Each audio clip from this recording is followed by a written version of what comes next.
Je suis fonctionnaire dirigeant au SPOE, donc on a créé une nouvelle entité qui est l'entité de la direction de l'exploitation des tunnels.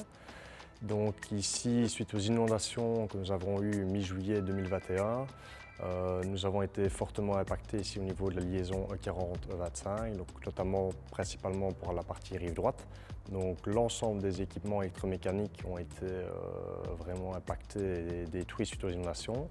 Donc moi je suis en charge notamment de la partie réhabilitation des éclairages avec notre partenaire ici Genetec pour la mise en place des différents éclairages avec Schreder.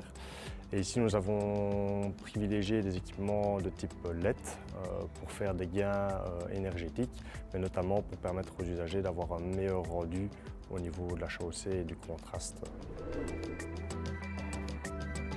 Pour Genetec, ce projet est pour nous un énorme défi qui a été réalisé ici pendant la période des congés. Nous avons travaillé en pointe avec des équipes allant jusqu'à 40 personnes qui se sont relayées jour et nuit de manière à gérer au mieux tout ce qui est coactivité dans le tunnel et permettre de mener à bien donc, le timing pour réouverture dans les délais demandés. Nous voici au sein du tunnel de Quincampoix. La rénovation avait pour objectif de remplacer les luminaires qui avaient été détruits lors de l'inondation de 2021.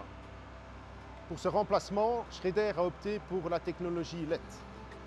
Cela a deux avantages. Le premier, ça diminue la consommation d'énergie et le deuxième, ça améliore le confort des conducteurs.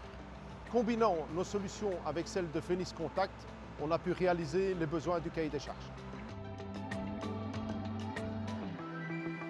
Voor de vernieuwde verlichting van de E25-tunnel te Luik werd gekozen voor de producten van het T-Flex-programma.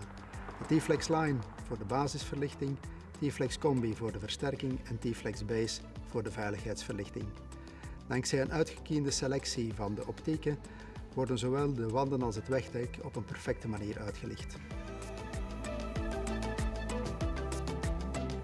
Hierboven aan de tunnelwand hebben we de mogelijkheid om aan te tonen hoe de voedingsinstallatie van de verlichting uitgevoerd is. De oranje kabel, vuurbestendig, loopt doorheen de ganse tunnel en in deze oranje aftakdoos maken we de ononderbroken verbinding naar de grijze unit waarin zich de beveiligheden bevinden.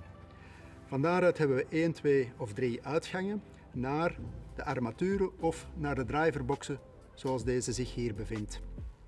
Al de verbindingen tussen de aftakdozen, de driverboxen, maar ook naar de armaturen, gebeuren met voorgeconfectioneerde kabels met toolless connectoren, zodanig dat er geen werktuigen vereist zijn. We hebben telkens een ingang uiteraard, 1 of meerdere uitgangen, maar we zien hier ook de buskabel met die doorlust van het ene naar het andere toestel, waarmee dus de controle van de verlichtingsinstallatie zal uitgevoerd worden. Dit is onze sturing van de verlichting, onze ATS4-kast. Ze zorgt ervoor dat de verlichting binnen in de tunnel steeds in functie van de verlichting buiten zal aangestuurd worden. Het is dankzij de ATS4-kast dat we de tunnel, de basisverlichting, hebben kunnen in dienst stellen op 2 uur tijd, dankzij de automatische adressering en de constante diagnose die terugkomt van de toestellen in de tunnel.